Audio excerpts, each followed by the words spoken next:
Kabar gembira nih buat Sobat Cuan, baru-baru ini Otoritas Jasa Keuangan resmi menurunkan bunga fintech peer-to-peer lending atau pinjaman online.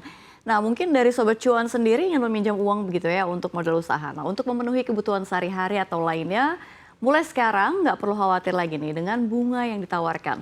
Tapi dengan OJK menurunkan bunga pinjaman online ini, apakah masyarakat tertarik untuk menggunakan pinjaman online? Selengkapnya kita akan bahas dalam bunga pinjol turun, minjam uang makin nyaman. Kita lihat slide yang pertama. Ya, ini kalau kita lihat ya, Otoritas Jasa Keuangan resmi menurunkan bunga fintech P2P lending atau kita bisa sebut pinjaman online begitu ya.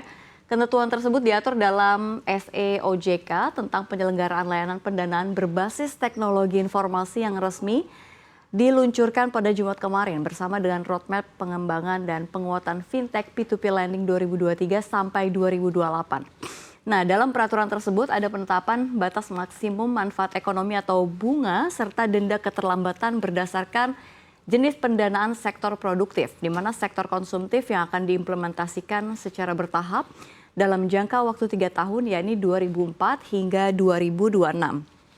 Kalau kita lihat, perincian manfaat ekonomi untuk pendanaan produktif ditetapkan mencapai 0,1% per Januari 2024. Kemudian tahun 2026 selanjutnya akan turun menjadi 0,067%.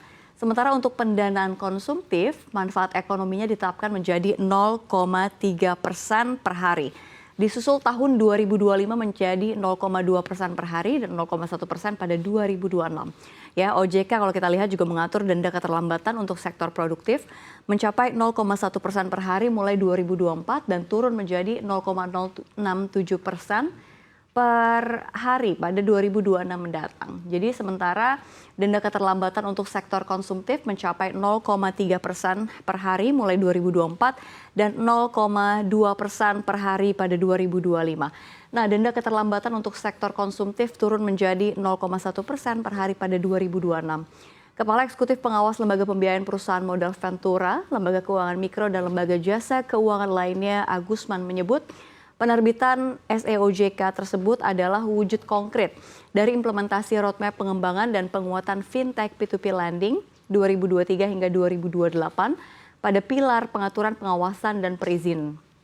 Ya, Agusman juga menjelaskan dalam penagihan yang dilakukan oleh penyelenggara maupun oleh pihak lain yang ditunjuk, fintech P2P lending ini harus memastikan tenaga penagihan mematuhi etika, antara lain tidak diperkenankan menggunakan cara ancaman atau mengintimidasi dan merendahkan serta dilakukan pada jam tertentu.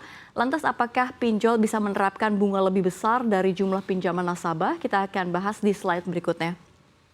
Ya, kalau kita lihat, ternyata pinjol kini dilarang menerapkan bunga yang lebih. Ya, kita lihat slide yang berikutnya. Kita lihat pinjol ini tersebut telah dikeluarkan OJK nih. Aturan baru tersebut mengatur mulai dari nasabah penagihan oleh debt collector hingga besaran bunga. Nasabah kini hanya boleh menerima pinjaman maksimal dari 3 pinjol. Ya, pinjol pun kini dilarang menerapkan total bunga dan denda melebihi jumlah pinjaman nasabah. Kalau kita lihat seluruh manfaat ekonomi mulai dari bunga, biaya administrasi dan denda keterlambatan yang dapat dikenakan kepada pengguna tidak melebihi 100%. Kita lihat slide yang berikutnya ya. Dan ini juga sudah tercantum dalam perjanjian pendanaan. Ya, kalau kita lihat OJK juga kita lihat sudah secara bertahap dari 0,4% untuk bunga pinjaman konsumtif menjadi 0,3% pada Januari 2024 hingga 0,067% pada 2026. Lantas bagaimana sih perbandingan antara bunga pinjol dan lembaga keuangan lainnya? Kita akan simak slide berikutnya. Ya, kita lihat slide yang ketiga. Jadi kalau kita lihat besaran bunga pinjaman online atau fintech lending belakangan ini memang menyita perhatian begitu ya. Pasalnya bunga pinjol jauh lebih tinggi ketimbang yang dikenakan oleh bank dan lembaga keuangan lainnya. Jika dibandingkan dengan bunga lembaga keuangan lainnya, ini bunga pinjol per tahun memang terbilang sangat tinggi.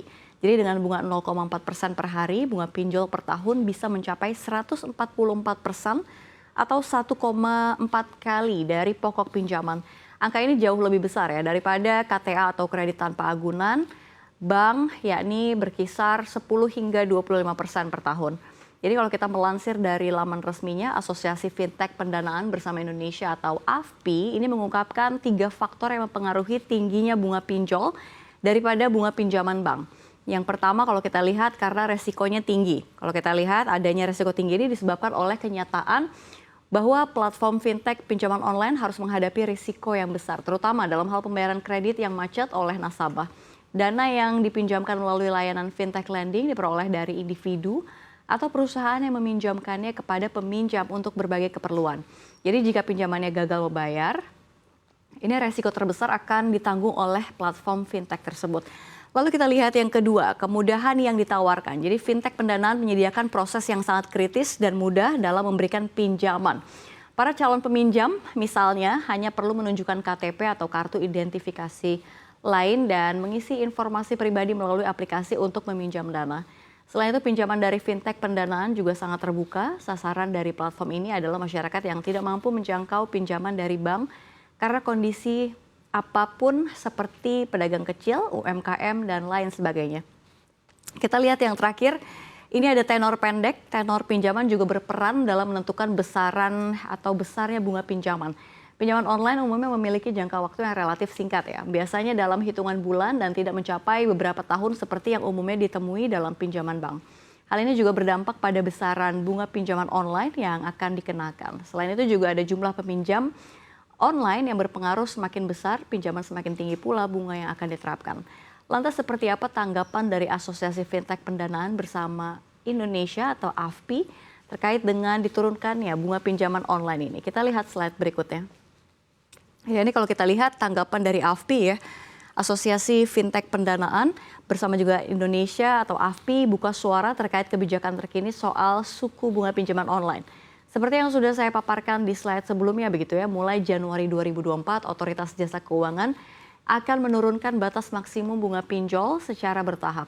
Ketua Bidang Humas AFPI, Kuseriansah mengakui penurunan bunga tersebut akan berpengaruh terhadap kinerja para penyelenggara pinjol. Kuseriansah juga belum dapat memastikan jumlah perusahaan pinjol yang akan terdampak. Dan kalau menurutnya dalam kurun 1 bulan sejak diberlakukan, AFPI juga akan mengamati nih seberapa jauh dampak penurunan bunga ini terhadap kinerja perusahaan pinjol yang ada pada saat ini. Di sisi lain kalau kita lihat, Kuseriansah juga melihat kebijakan penurunan bunga ini menjadi pendorong bagi klaster konsumtif dan produktif untuk lebih inovatif mencari segmen-segmen yang lebih sesuai dengan profil risiko, sehingga tingkat bunga dengan segmen yang disasar juga bisa sesuai.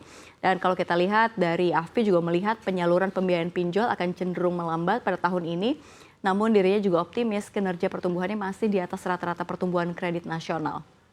Meski kalau kita lihat ada kebijakan penurunan bunga, Kuseriansah juga percaya industri pinjol dapat tetap melanjutkan bisnis dan bertumbuh. Ia juga optimis ke depan penyesuaian quality control dan credit scoring juga akan semakin baik. Biaya operasional juga semakin efisien sehingga penurunan bunga juga tidak menjadi beban. Ya, jadi gimana nih Sobat Cuan dengan adanya aturan baru dari OJK ini terkait bunga pinjol yang diturunkan?